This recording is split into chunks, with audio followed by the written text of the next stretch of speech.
So I yield myself 5 minutes for questions. Again, welcome, governors. And I understand that economic development was a theme of IGIA to the end of this year's theme. But clearly, all the insular areas are struggling.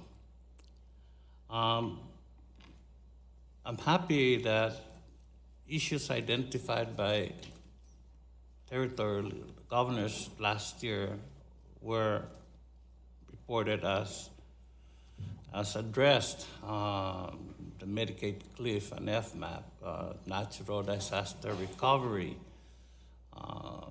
foreign worker visas,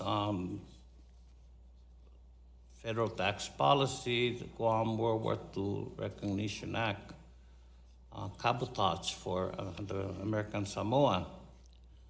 I am not sure how the other delegates feel, but some of these issues that I worked on, I've never heard anything from OIA. It was congressional members working together on the Medicaid. It's an over 2 years work.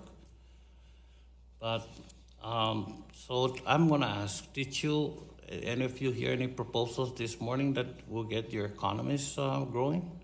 Governor Brian?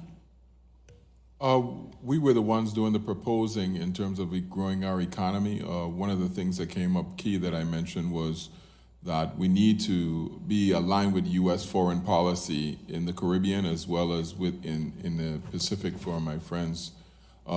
We don't really see a strategy that's beyond us. I mean, we are so small, anything that happens. We also pointed out the fact that Puerto Rico has been under duress for several years now, and there's been no real definitive action by the United States Congress or the administration to help to create a vehicle that would put us on a road to sustainability again.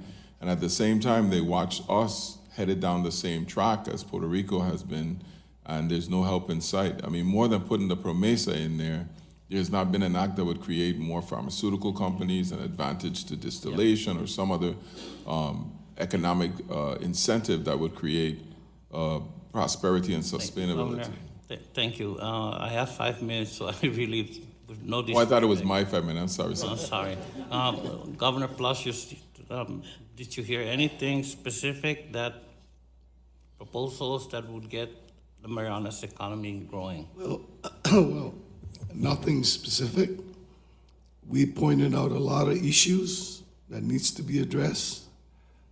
EDA was there.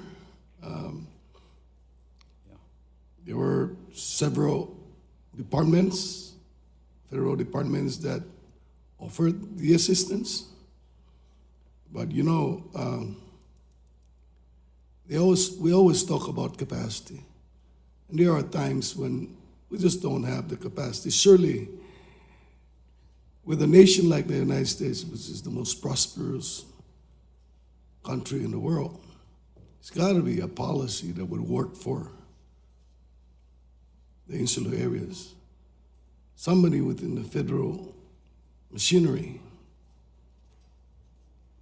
can certainly take a look at this issue and say, what can we do to craft policies for the Virgin Islands, for the Commonwealth, for Guam, as they are unique.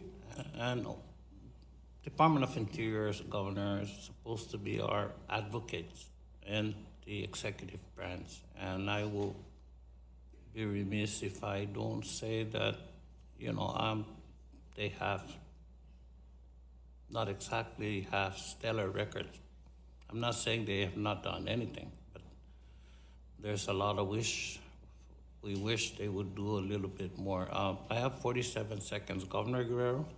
Yes, thank you, Congressman. Yes, we actually were driving the discussions.